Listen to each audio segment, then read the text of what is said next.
Gjykata themelore penale në Shkup njofton se drejtorit aktual të Inspektoratit Shtetëror për Bujqësi, Vase Anakiev, i është caktuar mas paraburgimi prej 30 ditësh, pasi u arrestua në një aksion ku dyshohet për marrje rishfeti.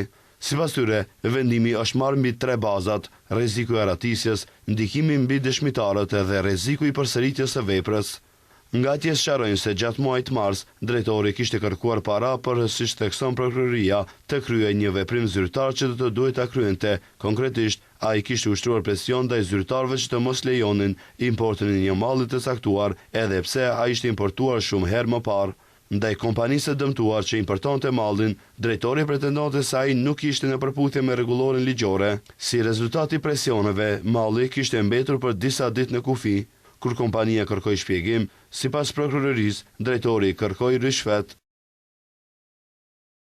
Më 13/03/2026 ishte miratuar hyrja e mallit në një pikë tjetër kufitare, ndërsa i dyshuari në një takim me shpediterin dhe importuesin e dëmtuar kërkoi drejt për drejt rishfet për importin e miratuar dhe për importet e ardhshme, duke kërkuar që kësti i parë prej 50.000 euro të jepej deri më 19 mars, ndërsa 2 këstet e tjera në ditët në vijim. Ky rast nuk ka kaluar pa u komentuar dhe pa u përplasur nga partitë rivale maqedonase, gjithsesi LSDM-s opozitare dhe VMRO DPMNE-s që është në pushtet. Partia opozitare maqedonase LSDM kërkon një hetim të detajuar për rastin. Ata kërkojnë që hetimi të përcaktojë përgjegjësi për të gjithë të përfshirët në rast. Rastin me Anakievin, opozitarët e quajtën edhe një dëshmi tjetër të funksionimit të, siç thonë ata, një grupi të organizuar kriminal VMRO.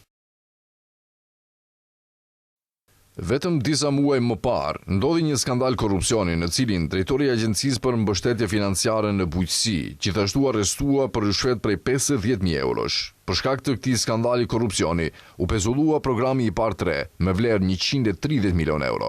Me bllokimin e programit IPAR 3, uljen e subvencioneve për 40% dhe uljen e çmimeve të blerjes për shkak të kriminalëve në pushtet po vuajnë bujqit.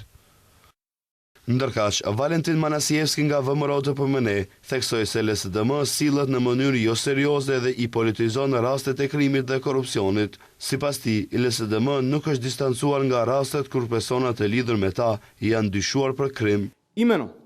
Zoran Bashanovic e Estra.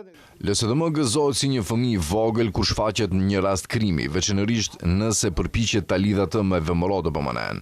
Në vend të parimeve, ata tregojnë standarde të dyfishta. Kur arrestoheshin funksionarët e tyre, si Artan Grupi, nuk dëgjuam dënim apo distancim, por vetëm mbrojtje. Manasievski tha se kushdo që ka shkelur ligjin, pavarësisht nëse është nga LSDM, VMRO DPMNE apo ndonjë partie tjetër, duhet të mbajë përgjegjësi, pasi sipas tij ligji vlen për të gjithë dhe nuk ka të privilegjuar.